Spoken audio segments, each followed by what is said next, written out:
الحمد لله نحمده ونستعينه ونستغفره ونؤمن به ونتوكل عليه ونعوذ بالله من شرور أنفسنا ومن سيئات أعمالنا من يهد الله فلا مضل له ومن يضلله فلا هادي له ونشهد أن لا إله إلا الله ونشهد أن سيدنا وسندنا وشفيعنا وحبيبنا ومولانا وأولانا محمدا عبده ورسوله. قال الله تبارك وتعالى في القرآن المجيد والفرقان الحميد: أعوذ بالله من الشيطان الرجيم، بسم الله الرحمن الرحيم. إنا نحن نزلنا الذكر وإنا له لحافظون. صدق اللہ العظیم. میرے محترم بزرگوں اور عزیز دوستوں اور پردے کے پیچھے بیٹھ کر سننے والی میری مائیں اور بہنیں، اللہ رب العزت کا جتنا شکریہ ادا کرے اتنا کم ہے کہ اللہ پاک نے ہمارے اس جلسے کو کامیاب فرمایا. واقعتاً بچے جیسے جیسے پروگرام سنا رہے تھے اور پروگرام آگے بڑھ رہا تھا، میں استاذ کی محنت کو سلام کرتا ہوں اور بچوں کی ہمتوں کو بھی میں سلام کرتا ہوں. اتنے سارے علماء کرام 100 کے مجمع کے سامنے آ کر کے بچہ بغیر اٹک کے صحیح نہج کے ساتھ صحیح طرز کے ساتھ اور قرآن بھی جو بچے پڑھ رہے تھے ماشاءاللہ تجوید کے ساتھ پڑھ رہے تھے. ایک بات یاد رکھو میرے یارو، یہ بہت مشکل کام ہے. آپ کے گھر کے اندر 2 سے 3 بچے ہوتے ہیں، گھر کے اندر سنبھالنے والی ماں بھی ہوتی ہے، باپ بھی ہوتا ہے، دادا بھی ہوتا ہے، دادی بھی ہوتی ہے، 3 نہیں سنبھلتے ہیں. یہاں ایک مولانا ایک استاذ 35 بچوں کو سنبھال رہا ہے، اور وہ صرف سنبھال نہیں رہا ہے، ہر بچے کے مزاج کو پہچان رہا ہے، ہر بچے کی صلاحیت کو پہچانتا ہے، ہر بچے کی ہوشیاری اور ذہانت کو پرکھتا ہے، اس کے بعد ان کو تیار کر رہا ہے. یہ کوئی آسان کام نہیں ہے. ہم میں سے کوئی بڑا 100 کے مجمع میں اگر اس کو کہا جائے کہ خالی اذان سنا دے تب بھی جو ہے آدمی غلط پڑے گا. یہ معصوم بچے جو ہے فٹافٹ مجمع کے سامنے صحیح طرز سے جو پڑھ رہے تھے، یاد رکھو اس کے پیچھے کوئی محنت ہے جو کام کر رہی ہے، اور وہ محنت ہے ان کے استاذ کی. میں آپ حضرات کو بھی سلام پیش کرتا ہوں کہ بہت دل کھول کر کے اس بستی والوں نے، آنے والے مہمان نے، گاؤں کے سرپنچ نے اور گاؤں کے جو دوسرے ساتھی آئے، تمام ساتھیوں نے جو ہے بچوں کی مولانا کی ہمت افزائی کی ہے مال کے ذریعے سے. اللہ ہر ایک کی مال میں، جان میں، عزت میں، آبرو میں برکتیں نصیب فرمائے. لیکن میرے یارو یہاں تک بس نہیں ہے. ایک استاذ کا بدلہ میں اور آپ نہیں دے سکتے ہیں. حضرت عمر فاروق رضی اللہ تعالیٰ عنہ کے زمانے کے اندر ایک ساتھی حضرت عمر کے پاس آئے اور فرمایا کہ عبداللہ بن مسعود نے میرے بچے کو قرآن کی بسم اللہ کروائی ہے، میں ان کو کیا دوں؟ حضرت عمر فاروق رضی اللہ تعالیٰ عنہ نے فرمایا کہ تیرے پاس کتنی دولت ہے؟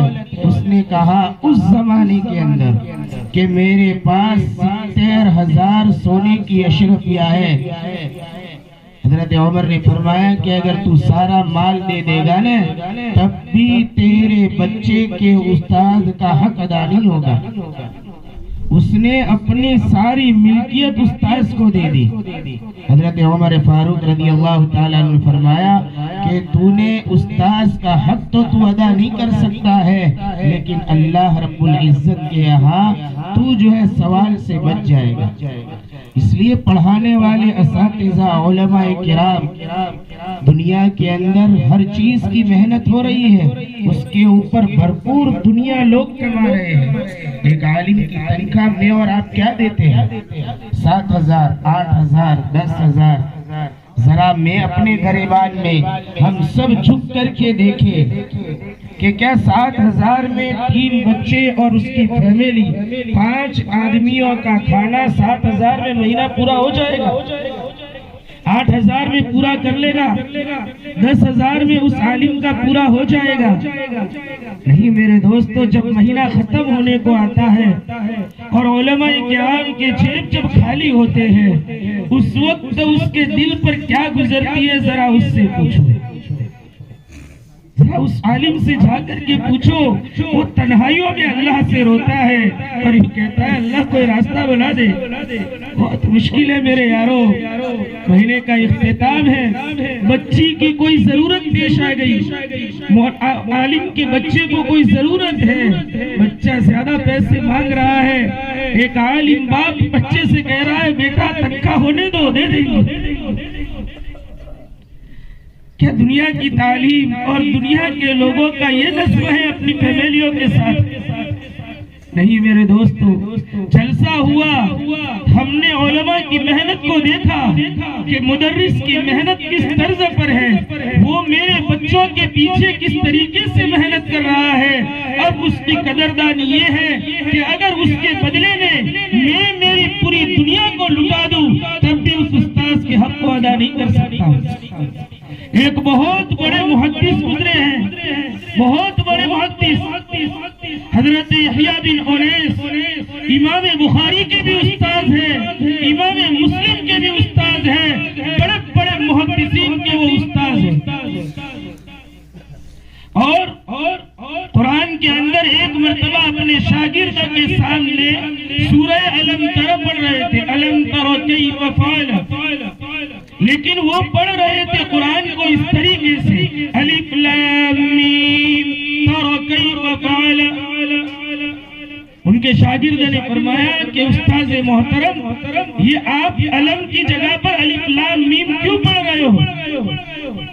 فرمایا کہ میں نے قیاس کیا کہ سورہ بقرہ کے شروع میں الف لام میم ہے، کیونکہ ایک بات یاد رکھو، سورت قرآن کے اوپر صبر زیر بعد میں لگے، بہرحال وہ ایک الگ مسئلہ ہے۔ تو کہا کہ میں نے قیاس کیا کہ سورہ بقرہ کے شروع میں الف لام میم ہے، تو یہاں پر بھی الف لام میم ترى کیف پڑھا جائے گا۔ تو شاگرد نے فرمایا کہ یہ غلط ہے، علم ترى کیف، حالانکہ بہت بڑے محدث ہیں، امام بخاری کے استاد ہیں، امام مسلم کے استاد ہیں، لیکن شاگرد نے کہا یہ غلط ہے۔ انہوں نے فرمایا کہ میں حفظ کی قرات نہیں لیتا ہوں۔ فرمایا کہ یہ کسی امام کی قرات لینے کا مسئلہ نہیں ہے، یہ اللہ کے نبی اللہ کے رسول صلی اللہ علیہ وسلم سے اس طریقے سے پڑھنا ثابت ہے کہ الف لام میم ترى نہیں، علم ترى کیف۔ جب انہوں نے غور کیا اور ان کو جب سمجھ میں آیا تو اس شاگرد کو ان کے پاس 60 گھوڑے تھے، 60 گھوڑے، 60 گھوڑے اپنے شاگرد کو دے دیے کہ آج سے تو میرا استاد ہے، کہ تو نے مجھے قرآن کی ایک بھول کے اوپر رہبری کی اور ایک صحت والی صورت مجھے تو نے سکھائی ہے۔ اس الفاظ کی تصحیح کے اوپر 60 گھوڑے انہوں نے اس شاگرد کو دے دیا اور فرمایا کہ آج سے تم میرے استاد ہو۔ اس لیے میرے یارو، یہ تمہارے اور یہ بچے جو ہے نا، معصوم بچے، یہ کچی مٹی ہے، ایمان کے دشمن، دین کے دشمن چاروں طرف پھیلے ہوئے ہیں، یہ معصوم بچے ہیں۔ آج ان کے ذہن کے اوپر جیسی ضربیں لگے گی اس طریقے سے یہ خاکہ تیار ہوگا۔ مٹی جب بھگی ہوئی ہوتی ہے، کچی ہوتی ہے، اس کو جیسے کمبھار موڑنا چاہے موڑ سکتا ہے، مٹکا بنانا چاہے، جو بھی برتن بنانا چاہے بن سکتا ہے۔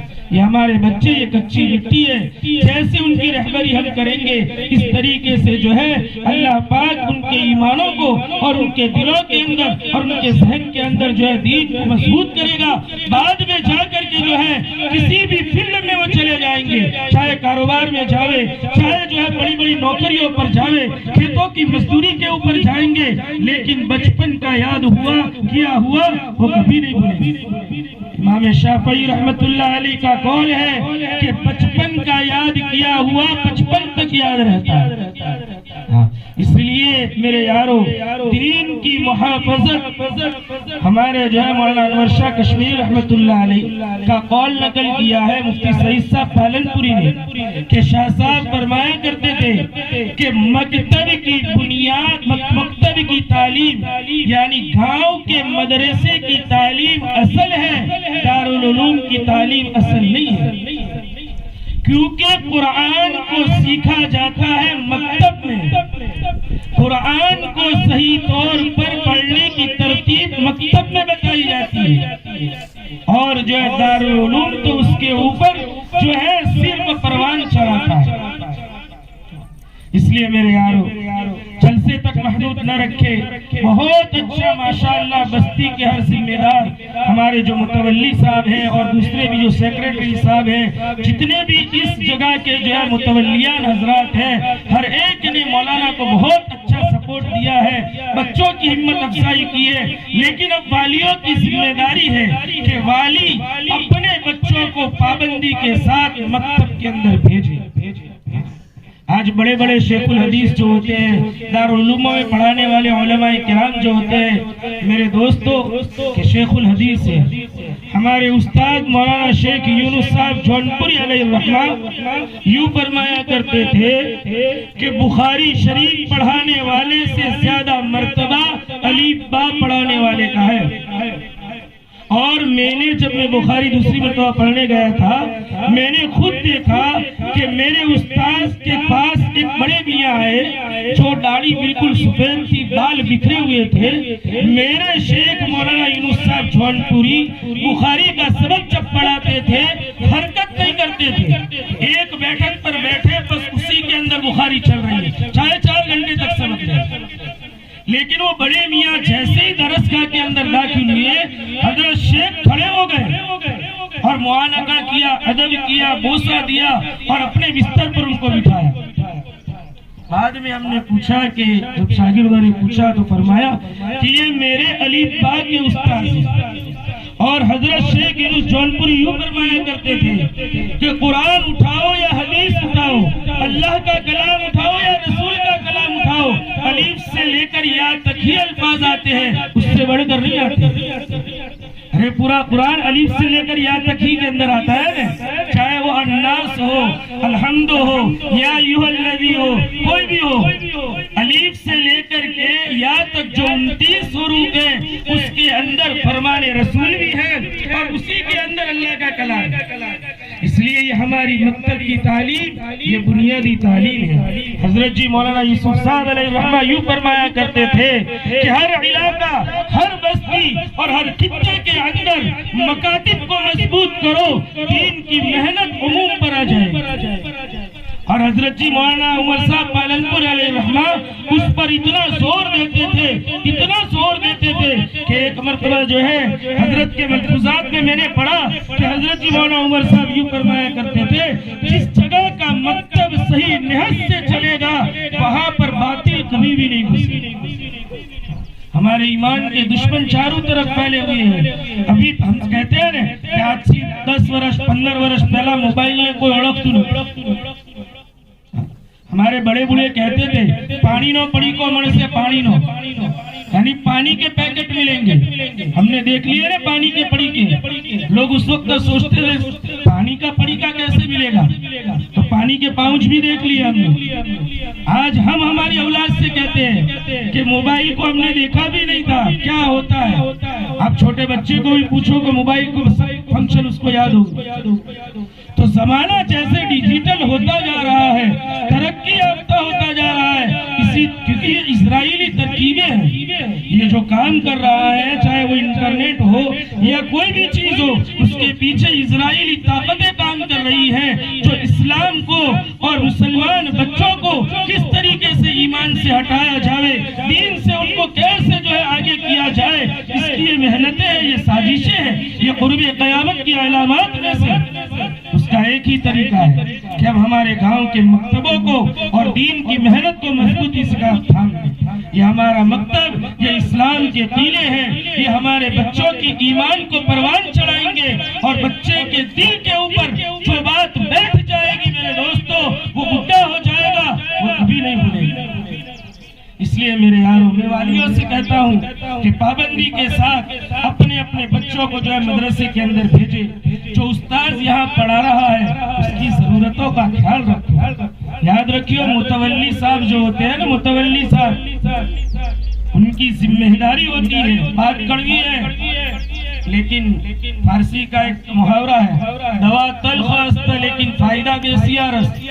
دوا ہمیشہ کڑوی ہوتی ہے لیکن فائدہ اسی میں ہوتا ہے. متولی بن جانا بہت آسان ہے لیکن متولی کی ذمہ داری ہے کہ وہ, کیونکہ مولانا گاؤں والوں کو نہیں پہچانتے ہیں, پگار ہے, دوسری ضرورت ہے, وہ متولی صاحب کو بلاتے ہیں. متولی صاحب کی ذمہ داری ہے کہ وہ جو یہاں پر یا کہاں پر بھی مدرس ہے ان کی ماتحتی کے اندر اس کی ہر ضرورت کا خیال رکھے. اب اگر متولی صاحب عذر بیان کرتے ہیں کہ مول صاحب قوم واڑن پوچھવું પડે મારે પગાર વધારવા માટે یا આ કરવા માટે, તો મીટિંગ બોલાવો,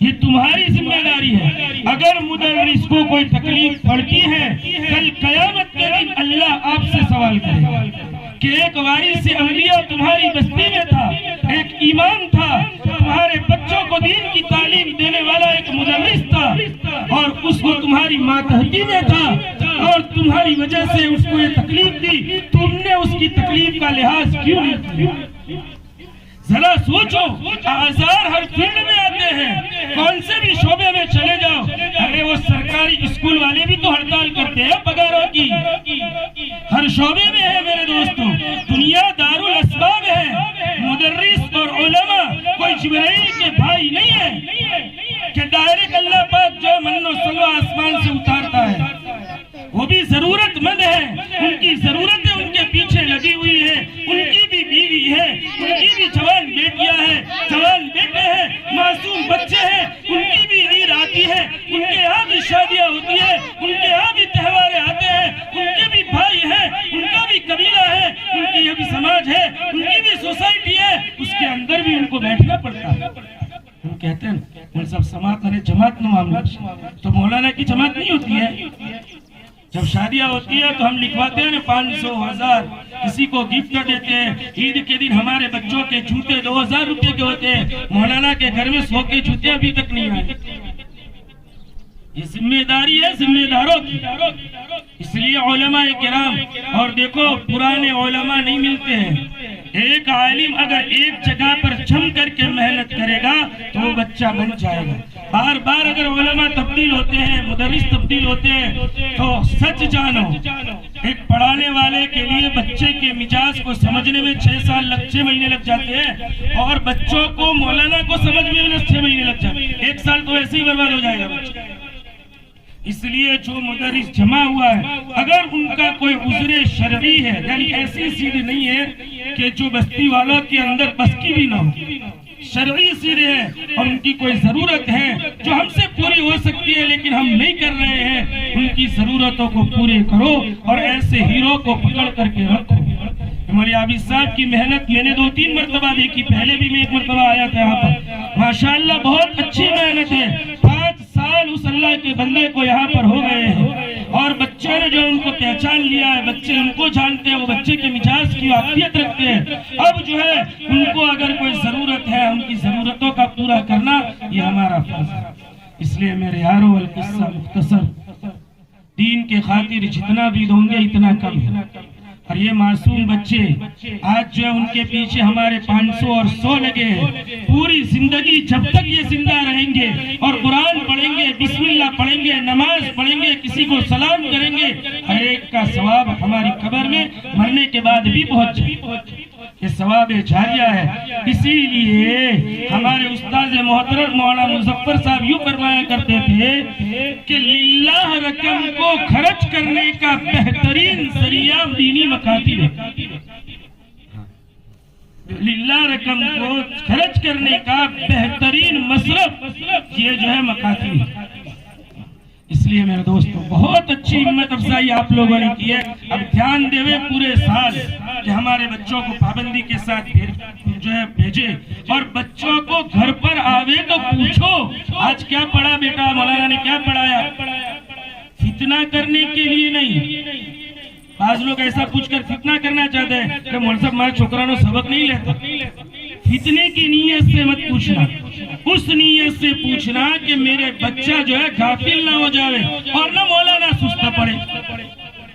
اور اگر کوئی ہے تو مولانا کو آ کر کے انفرادی میں کہے کہ مولانا یہ کیا معاملہ ہے, سب کے سامنے مت ڈانٹو, یہ اللہ کے نوکر ہے, نبی کے غلام ہے, یہ ورثۃ الانبیاء ہے, تمہارا کوئی حق نہیں ہے کہ ایک عالم کو جھڑکو. ہماری کیا اوقات ہے اللہ کے نبی کے وارث کے سامنے اونچی آواز سے بولنے, کوئی اوقات نہیں ہے.